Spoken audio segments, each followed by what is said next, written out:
Welcome to Roadkill Politics. I'm Albert Price, and I'm a professor of political science at the University of Michigan-Flint. To my left is Jim Ananick, who is a teacher in the Flint school system, former ombudsman of the city of Flint, and also a part-time instructor in the University of Michigan-Flint. And to his left is Bill Meyer, who is a professor of political science at the University of Michigan-Flint also. And for this afternoon, we're going to talk about several issues, one of which is related to the State of the Union that the President did not too long ago. And in it, he identified problems that seemed to be important to him at the moment. But one of the things we discussed in preparing for the show was what happened to health care as an issue on the national agenda. In the '92, or his first inauguration State of the Union address, he explained that health care was absolutely essential, and that without reforming health care, everything was going to fail.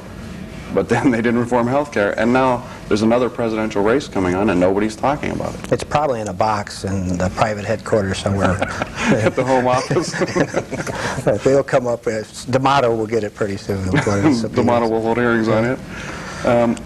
I thought healthcare might be a very interesting thing to talk about, because what's intriguing about it is it was, as you said, it was on everyone's lips a year and a half, 2 years ago as one of the most important issues in the country. All of a sudden, there is no discussion of it, and one of the questions it raises is how does an issue get to disappear like that? How do they get to particularly when they didn't solve it?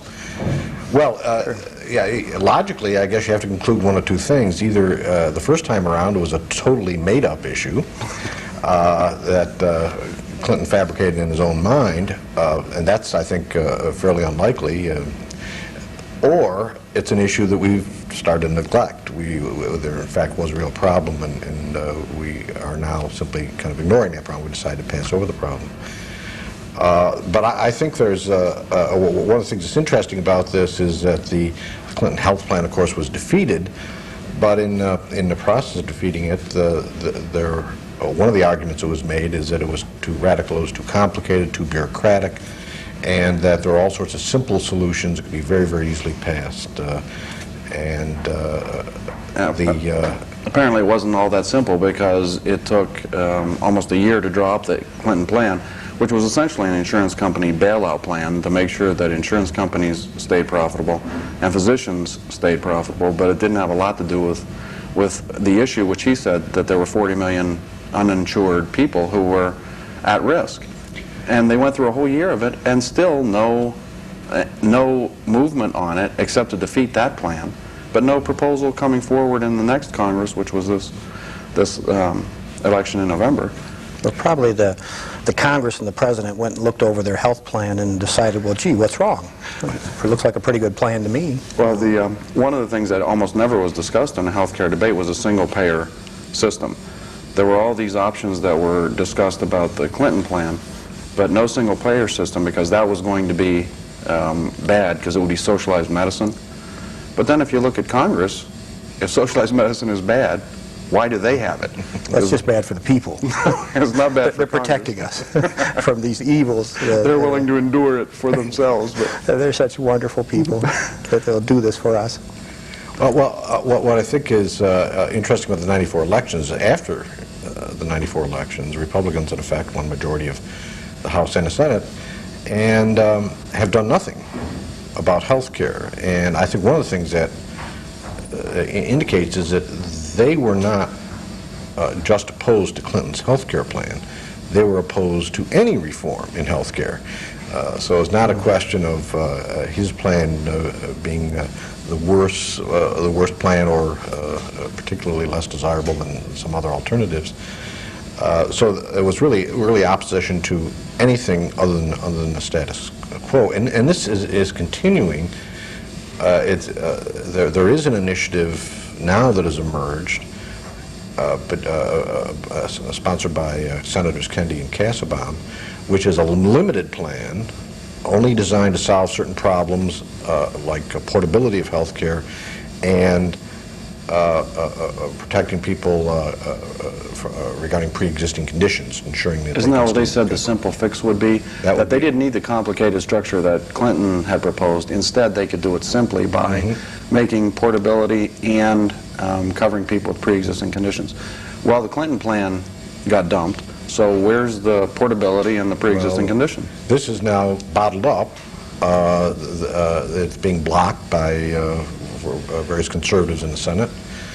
And so even with these majorities in Senate and House, this simple plan that was supposed to be the alternative would solve all sorts of problems, is being stopped in Congress. So the problem is still there, the problem of uninsured.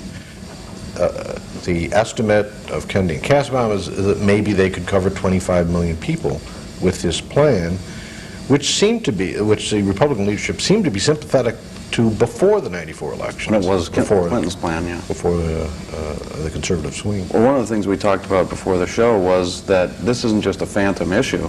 And when your kids grow up and get out of high school, they've got to get jobs, and the only way they're going to get health care is if they get employment that covers them.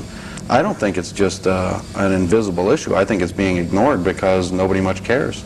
Well, you'll never deal with Social Security, Medicaid, until you deal with the health care issue. That cost is going to continue to increase, you know, especially as the baby boomers start getting into the program, and there's no control over the cost. You know, so until you deal with health care, you're not going to deal with the budget, unless, again, someone wants to just eliminate Social Security and Medicaid and Medicare. Well, I think there is sentiment for that, but perhaps they're suggesting that maybe people ought to just be well and not get sick. That's the healthcare Just plan. take vitamins. Don't get sick. Yeah, well, that's a good plan. That's a national plan. Don't get sick. And that the idea of health care as an issue and why it's not being addressed in Congress leads to our second discussion point for today, and that is there are no hearings on health care, but they've been going on for a while now about Whitewater. And Alphonse D'Amato has his Senate committee investigating Whitewater, which in effect, as far as I can tell, is a Dole for President campaign committee meeting. Why don't they just admit that and pay for it from the Republican National Committee and quit making the taxpayers pay for it? Now we have to find out what happened to that $6,000. You know, it's really important that we find out what happened to that $6,000. 40 million uninsured Americans, but if they track down the 6,000, they will have it all figured out. Well, what I think is interesting about Whitewater is that one of the things Republicans were initially getting criticized for is that Whitewater wasn't about anything, and nobody could figure out exactly what it was about. What did Clinton supposedly do wrong? And so it wasn't as good a hearing as a lot of these old hearings, because like Iran-Contra was actually about something. It had something, you know, about things like giving away military arms to a designated terrorist state and violating congressional statutes and doing all these sorts of things. So we kind of knew what that was about. We kind of knew what Watergate was about too, because that was like you know, breaking and entering, burglars, and the kind of thing one can relate to as ordinary crime, plus involving the FBI and all this. But Whitewater's always had this problem because there's sort of this taint. I think what's interesting is how the Republicans have overcome the problem of Whitewater not being about anything, and the way they've overcome it is to decide that it's even better that it isn't about anything. Then they keep going forever. Because then, yes, then you can keep it going. If it's about something, then you have to kind of find the answer and come to a stopping point, and you know, find in Iran-Contra, you found out where the missiles and the money went, and then it's over, and you write your report. It's sort of like a committee meeting when a quorum isn't present. You can talk about anything. It gets off into anything you want. Last night I was watching it, and I think you were too, and they were beating up on Webb Hubbell for stuff that had nothing to do with the original investigation about what he did after he left the Justice Department, but they're supposed to be investigating Whitewater from 12, 15 years ago. But instead, they're beating him up about trying to earn a living after he got kicked out of the White House. I had this person tell me this morning he was clicking through his medicine tablets, you know, for Monday, Tuesday, Wednesday, Thursday, you know, because he can't remember which pills he takes. But he thought Hubble should have been able to remember what happened 15 years ago, you know, and he was a little suspicious because he didn't remember that conversation. This guy can't remember what pill he took this morning. The best witness so far, in my view, has been McDougal's former secretary, Susan Strayhorn, and she testified before the group, and they asked her if the man sitting behind her was her attorney, and she said, well, I don't think they have public defenders for these sort of hearings. And so they're dragging this woman up who she was a secretary. She wasn't in charge of anything. Well, they probably finally figured out who they can get now. We'll get the secretary. She doesn't have an attorney. And so, she said, well, what do I need a lawyer for? I just intend to tell the truth. All the senators left. They didn't We're not about to listen to the truth. Turned off here. the microphones at that point. We don't want any truth. We've never told the truth, so we wouldn't recognize it. Yeah. It was really interesting. Then Chris Dodd sort of started playing with that and asked everybody who was a lawyer in the room to raise their hand. Just about everybody, but this woman raised her hand, and they said, well, we'll make sure not to try and trap you. And I don't think people realize how devastating being pulled before one of these inquisitions can be to people, asking them, because there have actually already been prosecutions in this. The case is dead and gone, and the people have either been acquitted or pled guilty, but then they compare what they said in a deposition that was 4 years ago to some paperwork they have that's 11 years old, and they say, well, you said on the paperwork this, and in the deposition this, then 6 years after that, well, what do you say now? And they don't study their depositions, so they can't make a mistake. I can't remember what I did yesterday. Sure. One of the officials they were interrogating, they spent a great deal of time asking her when she had received this letter from Rose Law Firm, general letter from Rose Law Firm, why, when she called back, she called Hillary Rodham back. And since the letter was just signed Rose Law Firm or something, and he went on and on for about 23 minutes about this. And then finally one of the senators pointed out that if you just look at the letter, the last sentence says, if you have any questions about the matters in here, call Hillary Rodham. So they were trying to kind of imply that there was something fishy going on with why she picked Hillary to call, and it was seemingly an enormous waste of time.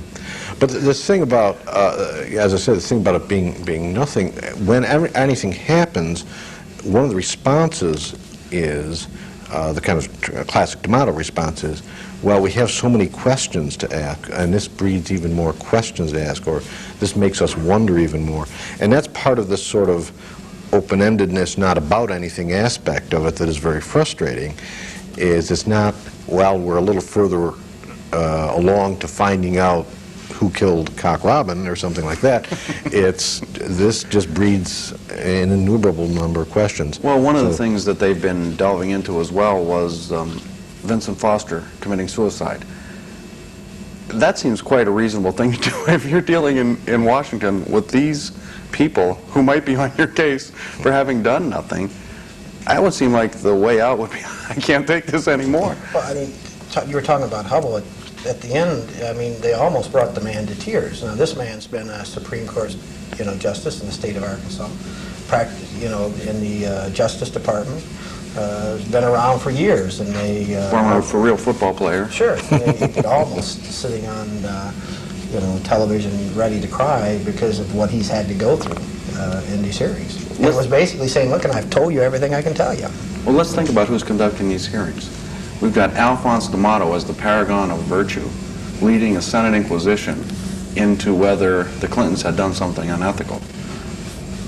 How can we trust Alphonse D'Amato would know ethics if he fell over it? Or how would you know, Alphonse, whether this was ethical or not? Right, and my impression of him is seeing in Old MacDonald Had a Farm, Or doing the nasty impression of Judge Ito. Judge Ito, yeah. And I think he faked the heart attack after that myself. He was getting bad press, and then he said, ooh, Elizabeth, this is the big one. I just like Sanford.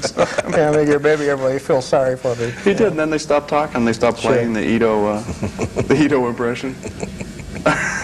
How this sleazy guy can hold the whole country hostage.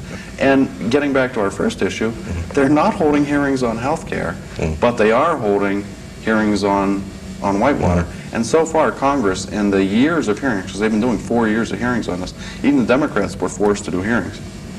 They've spent over $30 million on this to find 6,000.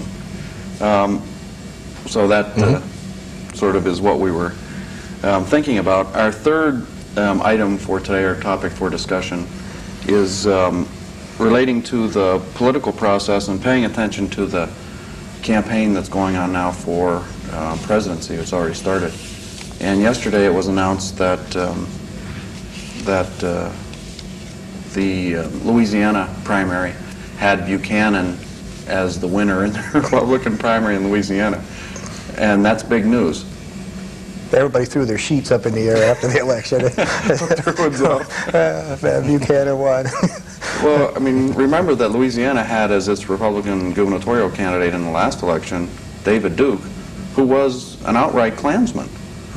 So I'm not sure that I would want to come out of Louisiana as the front runner if I was a Republican candidate. Well, it's peculiar as a test case because most of the field neglected it, most of the Republican field. They left it to only the fringe candidates. So it's not much of a bellwether, unless you say as northern Louisiana goes, so goes southern Louisiana, or something like that. I'd heard some of the candidates said their sheets hadn't come back from the laundry yet, so they had to pass Louisiana up. Yeah. Well, even with it, I mean, you had Graham, who thought he was going to do well there, and he got beat up by Buchanan, apparently. And then Keyes, who, that just baffles me that a black guy would go down and try to win. To join the Ku Klux Klan. Join the Republican Party in Louisiana. He's probably glad he lost. Yeah. That victory party would have been terrible. Yeah. But this gets to the notion of what the primaries really mean. And so first was Louisiana, then Iowa, then New Hampshire. But all of these are sort of states that are slightly unusual in terms of mainstream America. And why is there such a fascination in the press with this primary process where these obscure states with small populations, nobody's coming to talk to Michigan, nobody's talking about California, but who wins in Louisiana? Whatever's first. Who gets to go first? Yeah, who gets to go first, and it does kind of weaken a lot of the power of these other states. A lot of resources get used way up front in the process. People can't stay in for the long haul. Candidates get dropped out early, so they're really survival tests. They're not. They're almost things you have to merely survive more than win in the sense of collecting delegates. You actually don't even get that many delegates out of the whole exercise directly because these are relatively small states. Buchanan is the Pat Paulson of the Democratic Party, and he's or the Republican. Yeah, I mean, I'm sorry, the Republican Party, and it's just he's not going to win anything. He's Pat Paulson. I mean, the man's not going to win anything, and the media has basically put him out front. He's on every show now, like, he's stronger than anyone thinks because he won Louisiana. Well, he's never actually run anything, has he, in terms of Alaska, the straw vote in Alaska? No, I don't mean won that. I mean run any sort of major office, or his major function is a commentator. So what I'm thinking is this qualifies us to be president. Just talking here. I think I'll skip the Louisiana primary, though. I'll start off in New Hampshire or Iowa. Yeah. But he's a fiery orator, and I guess he was popular in the Reagan administration for that sort of oratory. But it seems strange to say, okay, because somebody can arouse a crowd, therefore, you got to run the government? Well, in fact, the two, you could say at this moment in time, and this changes weekly, but you might say the two front runners in a certain sense, Buchanan having at least won some delegates and Steve Forbes being ahead in the polls, are both people on the Republican side who have held no public office or have no elective public office. One of the things that is kind of disturbing is the extent to which the American system, with the primaries and the media associated with it, is becoming increasingly accessible to people with very little governmental experience. The Perot phenomenon is another example of this. Reagan, who was governor of California for briefly, but beyond that, had But at least he other- had some other office experience. that he had responsibility for. Although a good deal of his prominence was still a prominence achieved outside Right. public life. This is very different from other kind of Western democracies. Well, Steve Forbes has a lot of experience. I mean, he had a wealthy father. Doesn't that qualify you to be president? Well, in this kind of I'm not system, qualified. it's very increasingly vulnerable to celebrity and money. Like a British prime minister, on average, would tend to have about 30 years of experience in the House of Commons before achieving that. And generally, in position. some government position, ministerial post, or something along the way, to have seen what actually happens. Now, a lot of people feel this experience is, of course, part of this is the problem. People feel experience is a bad thing in government. They may want to be careful how far they carry that principle. Well, I mean, we've got front runners with no experience and Sonny Bono in Congress. Doesn't that strike anybody else as odd? That these are the people we're selecting? Before that, we had the guy who was on Love Boat.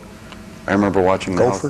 the guy, when they had health care. Bono and Gopher, Buchanan. Well, and Thompson from the senator also. Fred Thompson. Yeah. So the celebrity sort of notion can draw voters in. Although at least he started with a legal career Yeah. before he went into Was he in jail Hollywood. or something? He was on the He was on a Watergate. minority counsel Yeah. for the for Watergate. Yeah, I mean, so it is interesting that we put so much prominence, and the people who are ahead suck up the money and get the front runner status. And I think they ought to just tell them to go away until they get to a state that actually has some people in it. Quit talking about this. You got to have more than 10 people before it counts. Well, there were 500,000 registered Republicans in Louisiana. Of those, 30,000 participated in the primary. So 30,000 people make Buchanan a front runner. Which would be a small fraction of the population of Flint. Well, Yeah, I mean, Flint has a lot more impact than that. sure, but just think about it. If those were your choices, those three were your choices, would you go vote? What you have is 470,000 fairly bright Republicans that stayed home. It wanted nothing to do with the primary Sure. altogether. They did just what Dole and the rest of them did. We'll just stay out of this election. Yeah. With that, we'll move to our final segment, which is discussing our award, which we give out, the Dead Skunk in the Road Award, also known as the Stinky Award. And I think it's going to be brought up on the screen, but when we discuss this, the heads of these four major corporations who more than doubled their own salaries while laying off tens of thousands of workers seem to qualify to me as good candidates for our Stinky Award. It's George Fisher, the head of Eastman Kodak, Albert Dunlop, the head of Scott Paper, Michael H. Jordan, head of Westinghouse, and Louis Gerstner of IBM.